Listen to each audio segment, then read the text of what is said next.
Assalamu alaikum, Sathiyo. I'd come prepared to read in English, but since the atmosphere is such that there are many people here who may be more comfortable in our own language, so maybe I will just use Urdu. I hope that's okay. I was asked to talk about the peasant question, sorry. مجھے کہا گیا تھا کہ میں اپنے ملک میں چھوٹے کسان اور بے زمین کسان جس کو انگریزی میں اکثر کہتے ہیں پیزنٹ، ان کے اوپر ہم بات کریں. تو اس سے پہلے کہ میں سوال اٹھاؤں کہ اس ملک میں کسانوں کا کیا حال ہے، تھوڑا سا ہم وقت نکال کے دیکھتے ہیں کہ پاکستان میں اس وقت بھوک کا کیا حال ہے.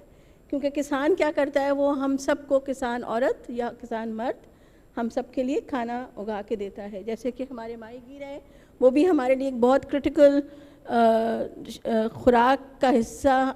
اگر ماہی گیر نہ ہو تو ہماری خوراک سے ایک بہت ہی اہم شے جو ہے وہ خارج ہو جائے گی. تو وہ اپنے حصے پہ بات کریں گے. میں خود کسان نہیں ہوں، مجھے پتہ ہوتا کہ یہاں کسانوں کی جگہ ہے، تو پھر یقیناً ہمارے جو ہاری بھائی بہن ہیں یا سندھ سے یا پنجاب سے یا خیبر پختونخوا سے، تو ان کی زیادہ جگہ تھی. مجھے یوں لگا کہ یہ زیادہ فارمل گیدرنگ ہے کیونکہ انسٹیٹیوٹ آف بزنس ایڈمنسٹریشن کا یہ ایک ماحول ہے یہاں پر. تو بہرحال اگر ہم دیکھیں تو سب سے پہلے یہ کہ پاکستان میں جو گلوبل ہنگر انڈیکس ہے اس میں ہمارا جو نمبر ہے، جو رینک ہے، وہ 24.7 ہے، جس کو کہا جاتا ہے کہ ایک سیریس لیول آف ہنگر ہے پاکستان میں. اور اگر آپ اس طرح سے نوٹ کریں کہ ہم ہیں 24.7، تو لیکن بنگلہ دیش اور سری لنکا 76 اور 75 پر ہیں، جس سے ہم ہیں 92، ہمارا رینکنگ ہے 92، اور بنگلہ دیش اور سری لنکا 76 اور 65، جو کہ بنگلہ دیش کی غربت اور بھوک ہم سے کہیں زیادہ تھی آج سے 50 سال پہلے. اس وقت وہ کہاں ہیں اور ہم کہاں ہیں، ٹھیک ہے.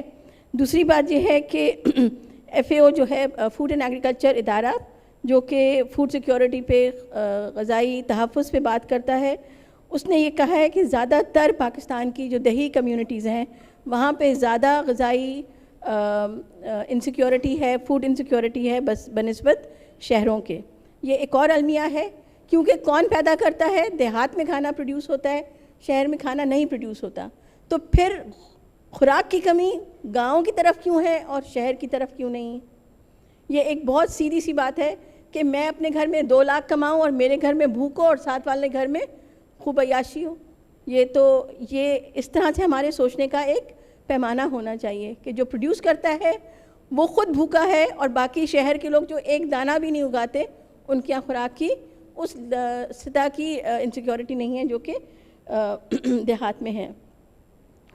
اس کے علاوہ اس کو پھر میں آگے چلتی ہوں کیونکہ یہ سارا انگریزی میں بہت سارا لکھا ہوا ہے. یہ کہہ رہے ہیں کہ وہی ایک فوڈ انسیکیورٹی ڈیٹا بیس ہے، وہ یہ کہہ رہے ہیں کہ 2020 میں جب کہ کووڈ-19 آیا اور جب کہ لوکس کے اٹیکس ہوئے، آپ لوگوں کو یاد ہوگا پچھلے سال بہت بڑے پیمانے پر سندھ کے اور پنجاب کے، بلوچستان کے کئی حصوں پر لوکس اٹیک آیا تھا. تو جن علاقوں میں اٹیک آیا ان علاقوں میں بھی پھر بہت بری پیمانے پر بھوک دیکھی گئی، کیونکہ اسی زمانے میں ڈبل ویم ہوا نا، ایک طرف لوکس تھا اور دوسری طرف ایک بہت خطرناک بیماری ہم سب کے بیچ میں دیکھی گئی. پھر ہمارے ہاں کم وزن کے بچے کم ذہنی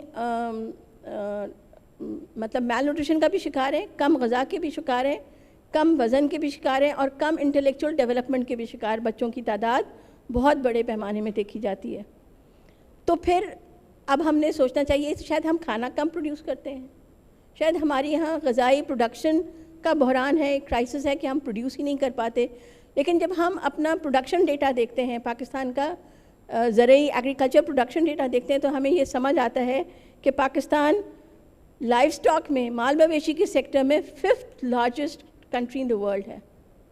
اس کے علاوہ اگر آپ دودھ کے ڈیری سیکٹر میں یا دودھ کے سیکٹر میں دیکھیں تو we are the 4th most milk producing country in the world. اس کے علاوہ جب آپ شوگر کین دیکھتے ہیں تو we are the 6th largest in sugar cane production. گنے کے کماد، جس کو ہم عام طور سے سندھ اور پنجاب میں لوگ کماد کہتے ہیں، گنا کوئی نہیں کہتا. گنے کی پیداوار میں جو سب سے بڑا ملک ہے، مطلب 6واں بڑا ملک ہے ہمارا، اور پھر گندم کی پیداوار میں ہم 8ویں بڑے ملک ہیں. تو میں نے آپ کو گوشت، دودھ اور گندم، یہ جو عام غذائی اشیاء ہیں جو ہماری کھانے پینے میں بہت کرٹیکل رول پلے کرتی ہیں, اس میں ہمارے یہاں پروڈکشن کی کوئی کمی نہیں ہے.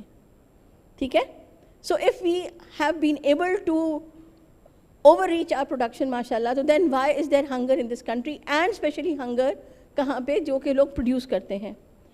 تو اب ہمیں کچھ اور دیکھنا پڑے گا کہ کیا مسئلہ ہے, اور جو مسئلہ ہے وہ سیدھا سیدھا سمجھ آتا ہے. یہ حکومت کا ڈیٹا میں آپ سے کوٹ کر رہی ہوں کہ حکومت کی 11th 5-year پلان 2013-2018 میں یہ لکھا ہوا ہے کہ پاکستان میں جو زرعی زمین کی ڈسٹریبیوشن ہے وہ بہت ٹیڑھی میڑھی ہے.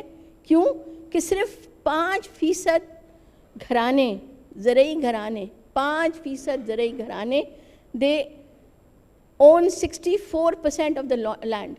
تقریباً 65% زمین صرف 5% گھرانوں کے پاس ہے پاکستان میں, جس کو ہم اپنے لفظوں میں ہم کہتے ہیں یہ جاگیردار طبقہ. ہم اس کو معافی کے ساتھ, اگر میں کسی کی یہاں پر احساسات کو تھوڑا خراب کرتی ہوں, لیکن ہم ان کو کہتے ہیں کہ یہ جابر, اور یہ جاگیردار طبقہ کون ہے؟ یہ جابر طبقہ ہے جو کہ پورے ملک کے کسانوں کو, کئی لاکھ کی آبادی کو اپنے پیر تلے رونتا ہے. ٹھیک ہے. تو یہ سیدھی سی بات گورنمنٹ آف پاکستان کا ڈیٹا ہے, ہماری تو اتنی بساط ہی نہیں کہ ہم اس قسم کا ڈیٹا جمع کر سکیں. تو اور اوپر سے ایک طرف یہ, دوسری طرف یہ کہ 80% کسان ہمارے ملک میں, 80% کسان ہمارے ملک میں 5 ایکڑ سے کم زمین رکھتے ہیں. ٹھیک ہے. اینڈ اگر آپ کو پروڈکٹیو یونٹس کی بات سمجھ آئے کہ پاکستان کا اگر آپ 2010 کا ایگریکلچر سینسس نکال کے دیکھ لیں تو بہت بڑی تعداد میں کسان ہیں جن کے پاس 1 ایکڑ سے کم زمین ہے. 64% ایسے کسان ہیں جن کے پاس 1 ایکڑ سے کم ہے, اور صرف 5 گھرانوں کے پاس آپ کی کتنی زیادہ زمین ہے. تو ظاہر ہے اگر اس قسم کی, اب میں نے آپ سے اس سے پہلے بولا کہ پروڈکشن کی کوئی کمی نہیں ہے, جب پروڈکشن کی کوئی کمی نہیں ہے اور پھر بھی بھوک ہے, تو پھر کہاں پہ مسئلہ آ رہا ہے؟ اور مسئلہ ہے ڈسٹریبیوشن کا, مسئلہ پروڈکشن کا نہیں ہے, کہ کچھ لوگوں کے پاس بہت زیادہ ہے اور کچھ کے پاس کھانے کو بھی نہیں ہے. ٹھیک ہے. تو آپ لوگوں کو بھی یاد ہوگا کہ بیچ کووڈ کے زمانے میں بہت بڑی شوگر انکوائری کمیشن رپورٹ آئی تھی, ان میں صاف کہا گیا تھا کہ 6 گروپ ہیں جن کے پاس 51% آف پروڈکشن ہے شوگر کی, اور آپ کو پتہ ہے کہ وہ کون ہیں؟ تینوں چور جو آج کل جو 3 حکومتیں ہیں نا ہماری, معاف کیجیے گا مجھے اتنی فارمل سوسائٹی میں آنے کی عادت نہیں ہے, ہم زیادہ تر دیہات میں رہتے ہیں, تو ہم 3 چور صاف صاف کہتے ہیں, اور میں تھوڑی سی شاید بری لگ جائے زبان نہیں استعمال کرتی. ایک ہمارے کراچی میں ہیں زرداری صاحب, ایک ہمارے رحیم یار خان میں ہیں جہانگیر ترین صاحب, اور تیسرے نواز شریف صاحب ہیں. تو یہ 3 ہیں, اور یہ حکومت پاکستان کی رپورٹ ہے. میں عام طور سے اپنا ڈیٹا ہم کوٹ ہی نہیں کرتے, کیونکہ وہ تو کہہ دیتے ہیں کہ ہمارے پاس بائس ڈیٹا ہے اور ہمیں تو ڈیٹا لینا ہی نہیں آتا, ہم تو ان پڑھ لوگ ہیں. کیونکہ پورے کسانوں کا کھانا تو کھا سکتے ہیں, لیکن جب کسان کچھ کہتا ہے تو وہ کہہ دیتے ہیں کہ یہ تو ان پڑھ ہے, یہ تو بات ہی نہیں کر سکتا, اس کو کیا پتہ. صحیح ہے نا, کھانا بھی کھانا چھوڑ دیں, آپ اتنے پڑھے لکھے اپنا کھانا اگا لیں, وہ تو ہمیں مجال نہیں ہے. ہم کو تو یہ بھی نہیں پتا کہ گندم کا دانہ اور چاول کا دانہ کتنا فرق ہوتا ہے. میرا نہیں خیال کہ کراچی میں آپ یہ ٹیسٹنگ کروا لیں, کسی کو سمجھ آ جائے. تو یہ ہماری حقائق ہیں. اس کے بعد میں نے صرف 3 سیکٹرز پہ بات کرنی ہے. 3 کرٹیکل سیکٹرز ہیں پاکستان کے. ایک ہے نمبر 1 کاٹن, دوسرا شوگر کین, اور تیسرا دودھ. ان 3 سیکٹرز پہ میں بات کرنا چاہتی ہوں, کیونکہ کاٹن کی پروڈکشن بے تحاشا گری. نمبرز ہیں میرے پاس, لیکن میرے پاس ٹائم کم ہے تو میں پورا پیپر نہیں پڑھتی. شوگر کین کی پروڈکشن میں کاٹن پہ تھی نا, کاٹن کی پروڈکشن بہت گری ہے. پچھلے 2 سالوں میں 2.9 ملین بیلز کی کم پروڈکشن ہوئی ہے, اور بہت بڑا مسئلہ ہے. اگر آپ کسان کے حوالے سے یہ بات اٹھاتے ہیں تو ہمارے ملک میں کاٹن پکنگ کون کرتا ہے؟ آپ لوگوں کو کسی کو آئیڈیا ہے کہ کاٹن پکنگ کون کرتا ہے؟ کپاس کی چنائی کون کرتا ہے؟ عورتیں کرتی ہیں, عورتیں اور بچے. ٹھیک ہے نا. تو جب آپ کسان کا سوال اٹھاتے ہیں تو وہ طبقہ آپ کا, جو کہ پوری جو ہم سب یہاں پہ کپڑے پہن کے بیٹھے ہوئے ہیں, یہ اس ملک کے اس طبقے نے وہ آپ کو گندم چن کے دی, پھٹی چن کے دی ہے, جو کہ خود پھٹے ہوئے کپڑے اور 4-4 5-5 سال کے بعد بھی, اور وہ بھی پرانے کپڑے پہنتی ہیں. تو نہ وہ اپنے اگایا ہوا کھانا کھا پاتے ہیں, اور نہ جو اپنا بنایا ہوا کپاس ہے اس کے بھی وہ کپڑے نہیں افورڈ کر سکتے. اور اس کے بعد جب کاٹن پروڈکشن گر گئی ہے تو ہزاروں لاکھوں عورتوں کی روزی کے اوپر بہت بڑا مسئلہ ہے. یہ وہ عورتیں ہیں جنہیں پڑھا لکھا ہوا نہیں ہے, جن کے گھروں میں اتنی کیپیسٹی نہیں ہے کہ اپنے گھر کے لوگوں کو پڑھا سکیں. اب لوگ کہہ دیں گے کہ کیوں نہیں پڑھا سکتے, تو جاگیردار. میں نے اپنی آنکھوں سے دیکھا ہوا ہے, پورے سندھ میں چپا چپا گھومتی ہوں میں, سندھ, پنجاب, کے پی, بلوچستان تک اب ہماری ایکسس نہیں ہے. ان 3 صوبوں کا کوئی جگہ ایسی نہیں ہے جہاں پہ میں خود نہ گئی ہوں. اور استبل بنائے ہوئے ہوتے ہیں, جانور پالے ہوئے ہوتے ہیں. ایک صاحب نے, سید صاحب تھے, ان نے اپنے گھر کے اندر اسکول کھولا ہوا تھا. اب وہ ٹیچر نے مجھ سے کہا کہ عذرا باجی میں اندر کیسے جاؤں, میرا دماغ خراب ہے کہ میں کسی سید کے گھر کے اندر چلی جاؤں. صحیح بات ہے نا, کیا ہوگا وہ اندر جائے گی تو, جوان لڑکی ہے اس کے ساتھ کیا ہوگا. تو پھر ہم یہ پھر آگے سے کہہ دیتے ہیں کہ ہمارے بچے پڑھ نہیں سکتے, وہ تو پڑھانا ہی نہیں چاہتے ہیں, وہ تو جاہل ہیں, وہ تو زیادہ بچے پیدا کرنا چاہتے ہیں. اس قسم کی باتیں ہمارے پڑھے لکھے سرکلز میں بہت کامن ہوتی ہیں. اس کے علاوہ 2 سیکٹرز ہیں, شوگر کین اوور پروڈکشن ہے, اور اس کے بعد دودھ پہ آپ لوگ ڈبے پہ روزانہ ٹی وی پہ اپنے ہاں دیکھ رہے ہوں گے, کہا جا رہا ہے کیا کہ تازہ دودھ خراب ہے اور ڈبے کا دودھ اچھا ہے.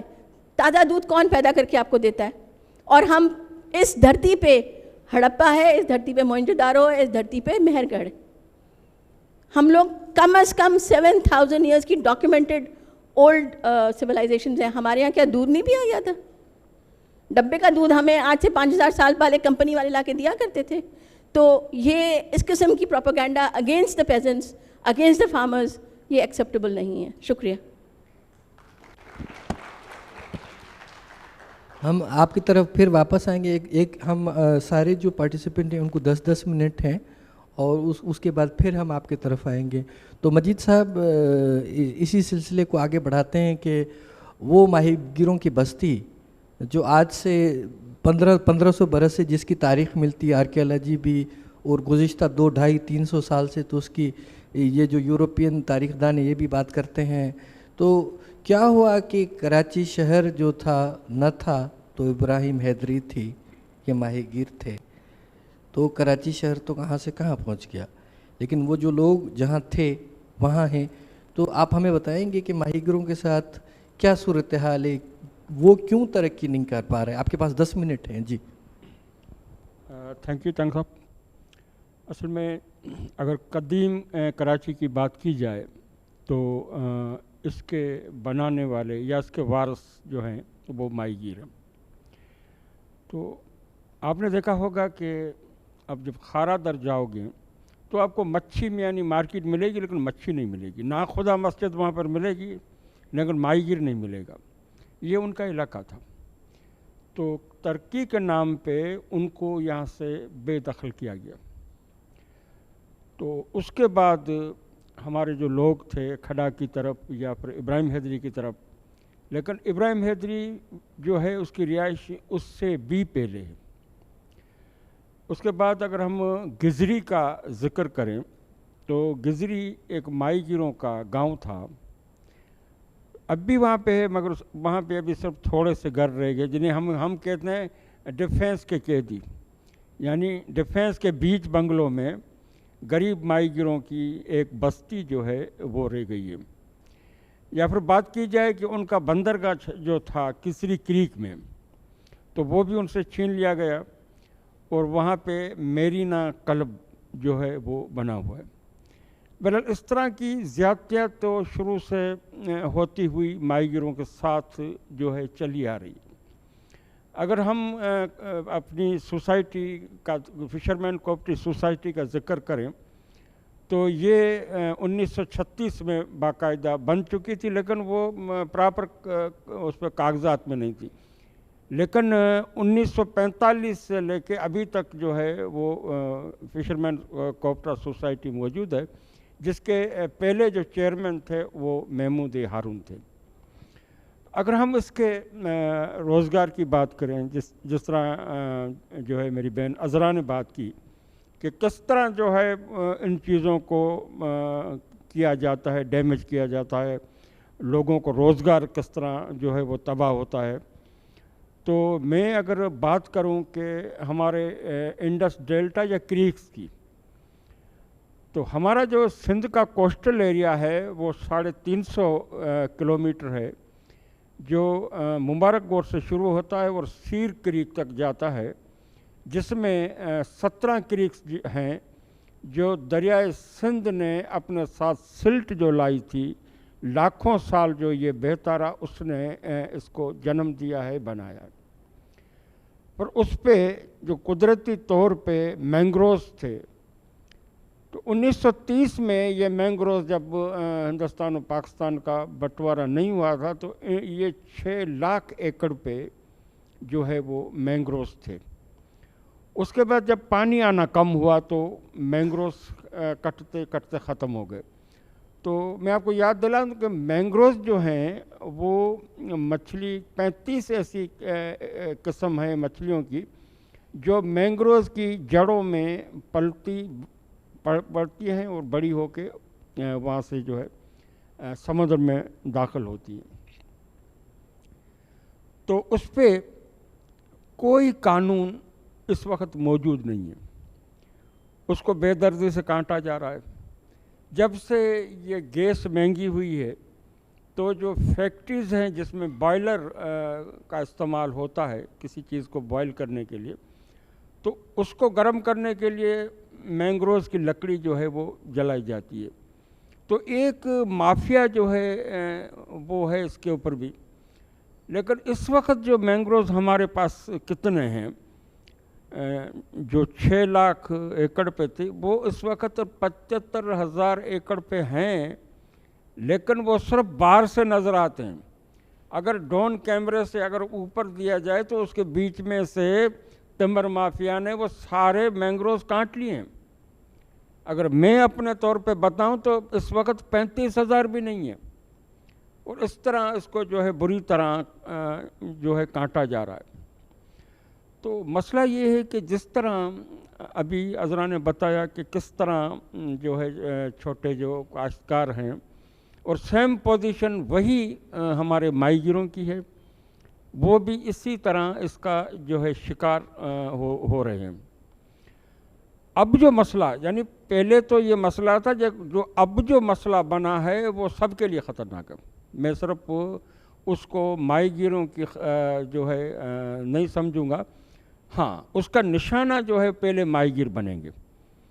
وہ جو کلائمیٹ چینج جو اس حوالے سے سارا بن رہا ہے، ایک بے روزگاری کا جو بم تیار ہو رہا ہے پوری دنیا کے لیے، تو اس میں سب سے پہلے کوسٹل لائن میں جو رہنے والے، چاہے ماہی گیر ہوں، چاہے وہ کھیتی باڑی سے وابستہ لوگ ہوں، چاہے مال مویشی سے ہوں، تو پہلا شکار جو ہے وہ اس میں بننے جا رہے ہیں۔ اب اگر دیکھا جائے کہ ہر چیز کی ایک سیزن، ایک ٹائمنگ ہوتی ہے، تو مچھلی کا بھی جو شکار کرنے کا جو ایک ٹائم ہے جسے ہم سیزن بولتے ہیں، وہ ہمارا شروع ہوتا تھا 15 اگست کے بعد۔ دیکھیں میں بیسیکل ماہی گیر ہوں، اور میں نے اپنی آدھی زندگی ماہی گیری کرتے ہوئے گزاری ہے، اور یہ بھی میں آپ کو بتاتا چلوں کہ میں 1988 میں انڈیا کے جیل میں قید بھی رہا ہوں دوران ماہی گیری۔ تو اب جو یہ صورتحال اس وقت جو بن رہی ہے وہ سارا کلائمیٹ چینج کی وجہ سے۔ مسئلہ یہ ہے کہ پہلے آج سے 20-30 سال پہلے ہمارا 15 اگست کے بعد سیزن جب شروع ہو جاتا تھا تو پھر وہ سیزن پورے 3 مہینے جب جا کے مچھلی کا شکار سردیوں کی وجہ سے کم ہو تو بڑا اچھا رہتا تھا۔ اب جو کلائمیٹ چینج کی وجہ سے یہ جو فرق آیا ہے سارا، اس فرق میں ہمارا سیزن نکل جاتا ہے، یعنی اگست بھی نکل گیا، ستمبر بھی نکل جاتا ہے، نومبر تک جو سمندر وہ نارملی نہیں ہو رہا ہے۔ ابھی مشکل سے ہم جانے کے لیے جاتے ہیں، شکار کے لیے جاتے ہیں تو یہ طوفان آنا شروع ہو جاتے ہیں۔ ابھی حالیہ آپ نے آج سے 2 مہینے پہلے کی بات سنی ہوگی کہ کیٹی بندر پہ جو ہے طوفان آیا جس میں کافی ماہی گیر جو ہیں وہ جان سے ہاتھ دھو بیٹھے۔ تو یہ ساری چیزیں جو ہیں کلائمیٹ چینج کی وجہ سے ہو رہی ہیں، اور ہمارا جو سیزن جو ہے وہ سکڑ کے ابھی 1 مہینے کا بھی نہیں ہے، جس کی وجہ سے مچھلی کی پیداوار میں کمی ہوگی، لوگ تو بے روزگار ہوں گے ہی ہوں گے، لیکن اس کے حوالے سے مچھلی کی پیداوار میں کمی ہوگی تو پھر خوراک کا مسئلہ پیدا ہوگا. وہ تو جو ہے اس کا شکار ہیں اپنے طور پہ. اب دیکھا جائے کہ اگر ہم اس چیز پہ، اس بات پہ، ہمارے ملک اس چیز کو نہیں دیکھتے تو پھر یہ مسئلہ پھر آہستہ آہستہ یہ کینسر کی طرح جتنے بھی عوام ہیں اس ملک کو ان کی طرف یہ پھیلے گا. شروعات تو اس کی کوسٹل لائن سے ہوگی، اور اس کے علاوہ اس کی بہت ساری وجوہات ہیں. اگر ہم کراچی کی صرف بات کریں تو کراچی کے جو برساتی نالے، جو 3 مین جو نالے تھے، ملیر ندی، لیاری ندی، حب ندی، یہ وہ برساتی نالے ہیں جو اوپر سے جام چورے ڈسٹرکٹ سے جو برسات کا پانی ہوتا تھا، ان نالوں کے ذریعے جو ہے وہ سمندر میں چلا جاتا تھا. لیکن اس وقت ان دونوں جو ندیاں ہیں ان کے دونوں کنارے پر فیکٹریاں قائم ہیں، اور ان کا کیمیکل آمیز پانی جو ہے وہ ڈائریکٹ سمندر میں جا رہا ہے. تو ہم اس کو کیا کہیں؟ اب تو وہ ندی نالے، اب تو گٹر نالے ہو گئے. تو یہ جو کیمیکل آمیز پانی جو سمندر میں جا رہا ہے، اس زمانے میں کیا ہوتا تھا کہ ہم اگر کشتی سے اوپر سکہ نیچے پھینکتے تو وہ نظر آتا تھا. ابھی تو آدمی بھی گر جائے تو نظر نہیں آئے گا. تو یہ صورتحال ہمارے جو ہے وہ سمندروں کی ہوتی ہوئی چلی جا رہی ہے. تو اس وجہ سے جو یہ ماحولیات کی جو تبدیلی ہو رہی، کلائمیٹ چینج جو ہو رہا ہے، تو یہ تو میں سمجھتا ہوں کہ یہ دنیا میں جو جنگیں ہو رہی اس سے تو یہ خطرناک ہے. پھر تو پوری دنیا کو اس سے لڑنا پڑے گا. تو بات یہ ہے کہ جس طرح باجی نے بات کی کہ خوراک کی کمی اپنے اناج کے حوالے سے، اسی طرح مچھلی کے حوالے سے خوراک کی کمی جو ہے وہ پیدا ہوگی. تو جیسے جیسے یہ چیزیں بڑھتی جائیں گی ہمارے پاس زیادہ جو ہے کمی ہوتی رہے گی. دوسری بات، اگر ایکو سسٹم میں جو مداخلت ہے، میں بات کروں گا دریائے سندھ کی. دریائے سندھ کا پانی جو ہے وہ ڈائریکٹ جا کے سمندر میں گرتا تھا. بات یہ ہوئی کہ ڈیم بناؤ، یہ پانی ضائع ہو رہا ہے، اس سے جو ہے آپ کھیتی باڑی کرو اور جو ہے زمینیں آپ جو ہے اگاؤ. لیکن یہ صورتحال بنتے بنتے اب جو صورتحال ہے، اب پانی جو ہے وہ نہیں آتا بالکل. تو انڈس ڈیلٹا یعنی سمندر کے اور دریا کے درمیان جو پانی نکلنے کا راستہ وہ تو بند ہو گیا ہے. اگر 4 سال 5 سال پانی نہ آئے، جو مستقل ہر سال اور 6 مہینے کے بعد جو بہتا رہتا تھا، وہ اپنی لائن جو ہے اس ندی کی جہاں سے وہ گزرتا تھا اس کو گہرا رکھتا تھا.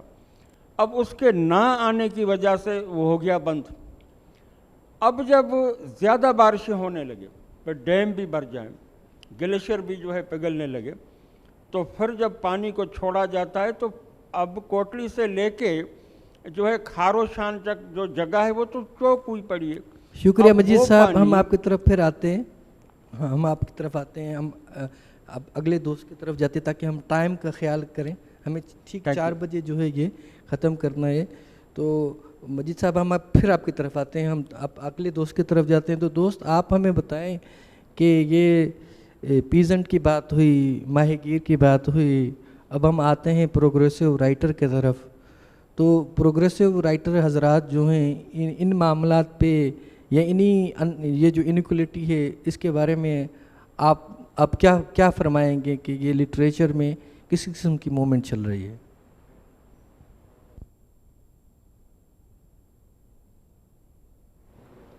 Thank you. میں کیونکہ مترجم ہوں، سو آئی ایم بائلنگول، تو میں کوشش کروں گا کیونکہ ہم 2 دنیاؤں میں رہتے ہیں، انگریزی کی دنیا میں بھی اور اردو کی دنیا میں بھی. مجھے یہی 2 زبانیں آتی ہیں. تو I try that and I also have an experience of teaching in public sector universities. So وہاں بھی یہ ہوتا تھا کہ آدھا گھنٹہ ہم انگریزی میں بات کرتے تھے اور پھر اگلا آدھا گھنٹہ اسی چیز کو اردو میں، کیونکہ ہر طرح کے لوگ آپ کی کلاسز میں ہوتے ہیں. Thank you to my ex-colleague in the State Bank, Dr. Saqib, Saqib for me, جنہوں نے مجھے یہاں بلایا. Actually, we were talking about having this panel for almost a year. I think there are a lot of students here, so I should tell them that this year is the 100th anniversary of two very great one activist and one academic جنہوں نے مطلب بہت زیادہ کام کیا ہے مطلب ہمارے کسانوں کے لیے. ایک میجر اسحاق محمد ہیں جو کہ مزدور کسان پارٹی کے ایک بہت بڑے لیڈر تھے, اور 4 اپریل 1920 کو مطلب 1921 کو ان کا 100واں سال تھا, تو we are technically still in his birth centenary year, تو ان کو بھی یاد کرنا ضروری ہے. انہوں نے اور مطلب مزدور کسان پارٹی ایک زمانے میں پورے پاکستان میں پھیلی ہوئی تھی, اور وہ پھر جو بعد میں ہوا وہ ہر پارٹی کی ایک نوحہ خوانی ہے کہ فیکشنلزم اور سیکٹیرینزم, اور ابھی تک مطلب خالی مطلب وہ right is the only power جو کہ یونائٹڈ ہے, لیفٹ کا ہی ہم نوحہ پڑھتے ہیں ہر پینل میں, وہی ڈس یونائٹڈ ہے. اور دوسرے ہمارے بہت عظیم سوشیولوجسٹ حمزہ علوی صاحب جو اسی شہر میں جو تھے, مطلب when he came back, who is unfortunately not really well known in his country of origin, تو انہوں نے کسانوں پہ جو ہے وہ تنزانیہ میں بھی ریسرچ کی, اور وہ بھی اسٹیٹ بینک کے ملازم تھے. میں ذرا تھوڑا لو لیول کا تھا, وہ ذرا ہائی لیول کے تھے, تو انہوں نے مطلب پھر ریسرچ کی پیزنٹس کے اوپر تنزانیہ میں, اور پھر پنجاب میں بھی وہ کافی دیر رہے. انہوں نے جو ہے وہ جاتی اور کاسٹ اور مطلب کنشپ ریلیشنس پہ بہت کام کیا. And then he came up with this wonderful thesis called the middle peasant thesis, کیونکہ which totally turned conventional theory, because وہ زمانہ تھا جب اسٹالن کی کلیکٹیوائزیشن کیمپینز ہو رہی تھیں, اور وہ کہہ رہے تھے کہ کولیکس جو ہیں یہ جو مڈل پیزنٹس ہیں ان کو ایلیمینیٹ ہم کریں. ان کو ہمارے کچھ اوور زیلس کامریڈس نے سمجھا کہ شاید وہ فزیکلی ایلیمینیٹ کریں, حالانکہ ان کا مقصد تھا کہ ان کو ہم ایز اے کلاس. تو Hamza Alvi came up with this thesis which بعد میں پھر ایرک ولف جو کہ بہت بڑے سوشیولوجسٹ ہیں, ان کے it came to be known as the Alavi Wolf thesis, which basically انہوں نے یہی بات کی تھی کہ اگر ہم ماؤسٹ ریولیوشن چائنا کا ایکسپیرینس لیں تو ادھر بھی یہ مڈل پیزنٹ جو ہے اس کو ہم کیوں نہیں ایک ایلائی سمجھتے انقلاب کا. مطلب چین میں جو میرے خیال میں اس صدی کا سب سے بڑا کسان انقلاب 20ویں صدی کا آیا, وہ خالی لوور لیول اور مطلب لینڈ لیس کے ہاریوں کی وجہ سے نہیں آیا, اس میں مڈل پیزنٹ جو کہ پراپرٹی ہے ریلیٹیولی بیٹر آف ہے, اس نے بھی مدد کی تھی انقلاب لانے میں. تو یہ حمزہ علوی کی صاحب کی کنٹریبیوشن ہے جس کی وجہ سے مطلب ان کو میرے خیال میں پیزنٹ اسٹڈیز میں جو ہے وہ یاد رکھا جائے گا. میں ذرا تھوڑی مطلب پیزنٹ اسٹرگلس ہسٹری کی بات کرنا چاہتا ہوں, کیونکہ آگے جانے کے لیے پیچھے جانا ضروری ہے. مطلب اگر ہم یہ جاننا چاہتے ہیں کہ آگے ہم کیسے بڑھیں, اور جو پینل کا ٹائٹل ہے کہ کسان کا جو بنیادی سوال ہے دا پیزنٹ کویسچن, یہ ایشو عام طور پہ مارکسسٹ اٹھایا کرتے تھے, the women's question, the peasants question, I guess there's a trans question as well now, given that we are the type of world we are living in. تو literature کی بات مطلب تھوڑا ایبسٹریکٹ وہ ہو جاتا ہے, وہ مے بی اگر کوئی اسٹوڈنٹ پوچھ لے گا تو وہ بھی ہم 4-5 شعر بول دیں گے کہ اقبال نے کہا تھا کہ جس کھیت سے دہقاں کو میسر نہیں روٹی, اس کھیت کے ہر خوشہ گندم کو جلا دو. یہ تو ایک ارلیسٹ ایکسپوزیشن ہے مطلب کسانوں کی جو علامہ اقبال نے اپنی شاعری میں. تو مطلب what I would like to do اس کہ ایک میں مطلب نقشہ آپ کے سامنے کھینچ دوں, and then we can come back and talk about کہ ہماری اسی سرزمین پہ مطلب پری کلونیل پاکستان میں اور پھر برٹش پیریڈ میں اور ایون ابھی تک مطلب اسٹرگلز ہوتی رہی ہیں کسانوں کی, اور مختلف ناموں سے. اس میں کسانوں کی تنظیمیں بھی ہیں, ہماری بہن یہاں پہ بات کریں گی ہاری تحریک کی, میں اس پہ بھی کچھ مطلب لایا ہوا تھا, لیکن we will like to hear from her what she has to say, because her father was involved in the struggle directly. تو مطلب یہ چیزیں ضروری ہے کہنا, کیونکہ تاریخ کو ہم جو ہیں وہ اب بہت زیادہ we don't consider history, we have stop teaching history اور ویسٹ میں تو انہوں نے بالکل آؤٹ سورس کر دیا. ادھر تو انہوں نے پہلے ایک تھیسس اینڈ آف ہسٹری کا فوکویاما صاحب نے ڈکلیئر کر دیا تھا 1992 میں. تو یہاں بھی ہم تاریخ کو کچھ بہت سیریسلی نہیں لیتے ہیں, اور اس کا مطلب ہے کہ اس کو مسخ کر کے پیش کی جاتے ہیں. مطلب یہ وہی خطے ہیں مطلب جن کو آج ہم خیبر پختونخوا کہتے ہیں, سندھ کہتے ہیں, پنجاب کہتے ہیں, بلوچستان یہاں پہ کسانوں کی بہت دیر پا قسم کی, اور کچھ تو ان میں سے فوک ہیروز بھی مطلب بن گئے ہیں, وہ اب ان کے گانے گائے جاتے ہیں, ٹپے ماہیے ڈھولے, تو وہ مطلب وہ ضروری ہے وہ چیز, بیکاز ایک ایسے معاشرے میں جہاں ہماری میموری بھی ہم سے چھین لی جائے, وہاں پہ ان لوگوں کو اور ایونٹس کو یاد کرنا بھی ایک مزاحمت ہوتی ہے میرے خیال میں. So that is why I want to focus a bit on history, کے آگے جانے کے لیے ہم پرانے لیسنس نہ دہرائیں اور ان کو یاد بھی رکھیں. تو یہاں پہ جو ہے خیبر پختونخوا جس کو ہم کہتے ہیں, یہاں پہ پری کلونیل پاکستان میں پشتونوں کی ایک روشانیہ موومنٹ ہوتی تھی, اور اگر وہ پیر روشن آج ہوتے تو ان کو طالبان سمجھ کے انہیں ایکس کمیونیکیٹ کر دیا جاتا, لیکن پیر روشن جو تھے بایزید انصاری بیسیکلی مغلوں کے زمانے میں وہ مطلب یہ NWF جس کو اب ہم خیبر پختونخوا کہتے ہیں, یہاں سے ان کی موومنٹ اٹھی تھی, اور وہ 3 pronged موومنٹ تھی. وہ مغلوں کے بھی خلاف تھے, مطلب انہوں نے پشتونوں کے اندر ایک نیشنل کانشیسنس مطلب پیدا کی, اور اس کے بعد وہ انہوں نے کلیکٹیو فارمنگ کی بات کی. انہوں نے کہا کہ ہم جو ہیں یہاں کمیون بنائیں گے, مطلب یہ کمیون کا لفظ تو خیر بعد میں جب فرینچ کمیون آیا 19 سینچری میں, اور اس کی, لیکن اس زمانے میں انہوں نے یہی بات کی تھی کہ یہ ہم اجتماعی کھیتی باڑی کریں گے, اور بیسیکلی وہ بڑے بڑے وڈیروں اور لینڈ لارڈس کے خلاف تھے. تو پیر روشن ان کو کہا جاتا تھا کیونکہ وہ کہتے تھے کہ میں روشنی پھیلاؤں گا, اور ان کے اوپوننٹس انہیں پیر تاریکی کہتے تھے. وہ ظاہری بات ہے اس طرح کے جب لوگ مطلب کسانوں میں زمین تقسیم کرنے کی بات کریں گے تو پھر کوئی ایسے بھی لوگ پیدا ہوں گے جو انہیں پیر تاریخ کہیں گے. تو پیر روشن جو ہیں بایزید انصاری وہ خود بھی ایک بہت بڑے شاعر تھے, ان کا ایک بہت بڑا نام ہے پشتو شاعری میں, اور ان کی جو مطلب جو مثنویاں ہیں, جو ان کے ٹپے ہیں, وہ از ریگارڈڈ ایز اے لیجنڈ. تو خالی پالیٹکس میں نہیں, ان کا لٹریچر میں بھی بہت بڑا نام ہے. تو جہاں جہاں انہوں نے ایریاز لبریٹ کرائے مغلوں سے, وہ وہاں زمین سب کی سب جو ہے وہ قوانین سے, خانوں سے چھین کے وہ کسانوں میں تقسیم کر دیتے تھے. اور بایزید انصاری کو ان کے خلاف مغلوں نے ایک اپنے پیر کو کھڑا کیا, اس کا نام اخوند درویزہ تھا, اور اس کو اس پہ فتوے بھی دلائے, کیونکہ ظاہری بات ہے جب کوئی شخص جو ہے وہ بات کرتا ہے کہ کسانوں کی ان کی زمین واپس کی جائے, وہ بات کرتا ہے مطلب, مگر مغلوں کو وہ سامراج امپیریلسٹ ہی وہ کہتے تھے کہ غاصب ہے, ہماری زمین پہ قبضہ کریں, وہ ان کے خلاف بات کرے گا تو ظاہری بات ہے کسی کو تو فتویٰ دے کے انہوں نے کھڑا کرنا تھا. تو اخوند درویزہ نام کے ایک شخص کو انہوں نے, وہ بھی کوئی شاعر تھا, انہوں نے اس کو پیسے دے کے کہا کہ اس کے خلاف فتویٰ جاری کرو, تو اس کو انہوں نے پیر تاریکی کہا. بایزید انصاری کی وفات کے بعد اس کا بیٹا پیر جلالہ اس نے یہ اسٹرگل جاری رکھی, اور تاریخ یہ کہتی ہے کہ جب پیر جلال بھی مارے گئے تو اس کے بعد اس کا جو داماد تھا احاد, اور ان کی جو مطلب بیوی تھیں Bibi Bibi Alai is the first female in Pakhtun history جو فوک لیجنڈ میں داخل ہو گئے. انہوں نے اسٹرگل بی بی علائی نے جاری رکھی زمینوں کے لیے, مغلوں کے خلاف اور اینٹی فیوڈل سینٹیمنٹس کو, اور یہ وہ انہوں نے اسٹرگل تب تک, حتیٰ کہ مغل جو ہیں وہ ان کے گھروں میں داخل ہو گئے, لیکن she never gave up. تو یہ نام اب تاریخ میں چلے گئے ہیں. روشانیہ تحریک جو ہے یہ ٹیکسٹ بکس میں نہیں, ٹیکسٹ بکس میں یہ چیز نہیں پڑھائی جاتی. میں نے خود او لیولز کو ہسٹری پڑھائی ہوئی ہے, ایک لفظ ایک پیراگراف بھی نہیں ہے اس اتنی بڑی تحریک کا, جو کہ ایک مطلب نیشنل اسٹرگل تھی پشتونوں کی مغلوں مطلب شہنشاہ اکبر کے زمانے میں. اسی طرح پنجاب میں آ جائیں, دلہ بھٹی کا نام شاید آپ نے سنا ہو, بہت بڑے ایک فوک ہیرو ہیں.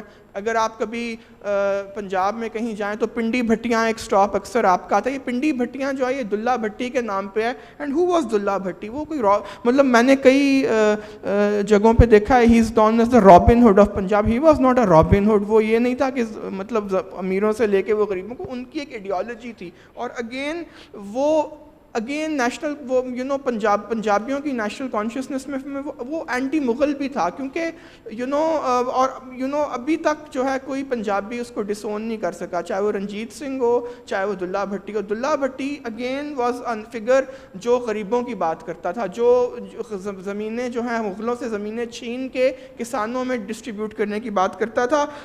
اور اس نے مغلوں کو اتنا تنگ کیا کہ شہنشاہ اکبر نے اپنا جو دارالحکومت تھا for 20 years he shifted his capital to Lahore to get rid of Dullah Bhatti. اور شاہ حسین جو کہ ہمارے بہت بڑے صوفی شاعر ہیں, he was very close to Dullah Bhatti. انہوں نے ان کے بارے میں کافیاں بھی لکھی ہیں. اور دلہ بھٹی کو جب انہوں نے قتل کر دیا تو اس کی جو ماں تھی مائی لاڈھی دلہ بھٹی کی, she carried on the struggle. and she is again one of the most prominent figures in resistance to feudalism, to Mughals, for the distribution of land. تو مائی لاڈلی اب آپ دیکھ رہے ہیں کہ جہاں جہاں عورت ہے وہاں اور مرد کے ساتھ عورت کا بھی نام آ رہا ہے. تو یہ سب لوگ جو ہیں یہ ہمارے خطے میں پیدا ہوئے. اس کے ابھی ہم سندھ کی بات کریں گے. میں ابھی پری کولونیل زمانے کی بات کر رہا ہوں. تو اس میں مہدوی موومنٹ ایک تھی, سید محمد جان. Thank you. ہم آپ کی طرف پھر آتے, معاف کیجیے گا, وقت جو ہے نا, وقت بہت بڑی ظالم چیز ہے, وہ ہمارے پاس بہت کم ہے. تو ہم اپنے لاسٹ جو ہیں وہ پارٹیسپینٹ کے پاس جاتے ہیں. تو ایک لحاظ سے میڈم گانگرو جو ہے, ان کے والد جو تھے, ان کی جو اسٹرگل ہے پیزن موومنٹ بڑی دلچسپ ہے. اور ایک طرف تو مایوسی ہے, اور ایک طرف تو یہ آئیڈیا ہے کہ جو زمیندار ہے ظالم ہوتا ہے, دوسری طرف یہ ہے کہ زمیندار کسی کی مدد نہیں کرتا. لیکن آپ بتائیں کہ آپ کے والد کی جو پیزن موومنٹ تھی وہ تو ہمیں کچھ اور کہانی بتا رہی ہے. تو اس کا مطلب ہے کہ there is also some hope. تو جی اس کے بارے میں کچھ بتائیں گے آپ؟ جی, میں سب سے پہلے تو اپنے والد صاحب کا انٹروڈکشن کروانا چاہوں گی. کامریڈ محمد ہاشم گھانگرو. اب ان کو کامریڈ کیوں کہا جاتا تھا یہ بھی ایک الگ کہانی ہے. بابا ان کے والدین جو ہے وہ اپنی زمینوں پہ کام کرتے تھے. جب پلیگ بیماری ہوئی تو وہ ان کے والدین کا انتقال ہو گیا, اور ان کو جو ہے وہ بالکل جیسے آرفن بچے پلتے ہیں اس طرح سے پلنے لگے. اور انہوں نے ایک پیپر دیکھا اور ان کے دل میں علم کا چاہ پیدا ہوا, اور پھر وہ وہاں سے اپنے گاؤں سے اپنے جو پیرنٹس ان کے چچا وغیرہ, چچا چچی ان کو لک آفٹر کرتے تھے, ان سے چوری چوری وہ آئے اور پیر جھنڈوں تک وہ پیدل آئے. وہاں پر ان کی ایک مدرسے میں آئے اور اس طرح سے ان کی آگے تعلیم کا سلسلہ جو ہے انہوں نے شروع کیا. کراچی میں مدرسہ مظہر العلوم میں انہوں نے عالم فاضل کی ڈگری حاصل کی, اور وہیں پر ان کا جو ہے وہ پڑھنے لکھنے کا رجحان بھی ان کو تھا. تو حکیم فتح محمد سیوانی کا نام کسی نے اگر سندھ کے لٹریچر کی ہسٹری پڑھی ہوگی تو انہوں نے سنا ہوگا. ان کی اخبار تھا ان کا الاصلاح, تو اس میں ایز اے سب ایڈیٹر کام کرنے لگے. اچھا, یہ وقت وہ تھا, 16-17 سال کی ایج تھی بابا کی. یہ وقت وہ تھا جب ریشمی رومال تحریک کا ہم جو دور دیکھتے ہیں, اور سر سید احمد خان یہاں پر آتے تھے, جو مدرسہ مظہر العلوم کے جو ہیں مولوی عبد الصادق, ان کے ساتھ ان کا بہت آنا جانا تھا. تو بابا ان کے ساتھ بہت اٹیچ ہوتے تھے. یہ وہ وقت تھا جب انڈیا میں سبھاش چندر بوس جرمنی میں گئے تھے, اور انہوں نے آزاد ہند فوج میں جو ہے شمولیت اختیار کی. شروع انہوں نے نہیں کی تھی, شروع کسی اور نے کی تھی, انہوں نے جو ہے اس کو آگے بڑھایا. جرمنی سے جب وہ سنگاپور آئے تو یہاں پر انہوں نے ایک نعرہ لگایا کہ آپ مجھے خون دو, میں تمہیں آزادی دوں گا. اور اسی نعرے کے تحت انہوں نے سندھ کے یا پورے انڈیا کے نوجوانوں کو آزاد ہند فوج میں بھرتی کرنا شروع کیا. تو اسی میں بابا بھی ان کی فوج میں شامل ہوئے. اس طرح سے بابا آزاد ہند فوج میں چلے گئے, وہاں مدرسہ مظہر العلوم سے.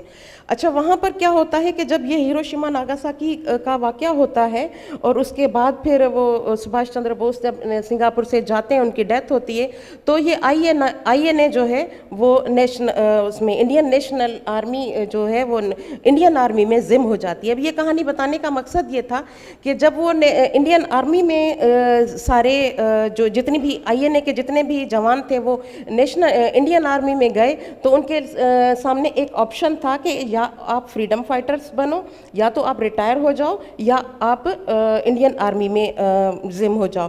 تو یہ انہوں نے انکار کیا کیونکہ وہ برٹش کے انڈر وہ کام نہیں کرنا چاہتے. وہاں یہ وہ وقت تھا جب انگریز سندھ میں چاہے پورے انڈیا میں انہوں نے ایک الاٹی جو ٹائم تھا وہ زمینوں کی الاٹمنٹ انہوں نے مختلف جاگیریں مختلف لوگوں کو دیتے تھے, اور آرمی کے جو ان کی انڈین آرمی تھی ان کے ریٹائرڈ آفیسرز کو, ملٹری کے لوگوں کو وہ زمین الاٹ کرتے تھے. اب یہاں سے یہ جو دلہا بھٹی والی ہے, میں تھوڑا سا وہ کروں گی, دلہا بھٹی کے والد تھے فیروز, انہوں نے یہ موومنٹ شروع کی تھی کلیکٹیو ویژنس کی. اور دلہا بھٹی نے تو بلکہ اکبر کا جو بیٹا تھا سلیم, اس کے ساتھ دودھ پیا تھا, بلکہ دلہا بھٹی کی جو والدہ ہیں انہوں نے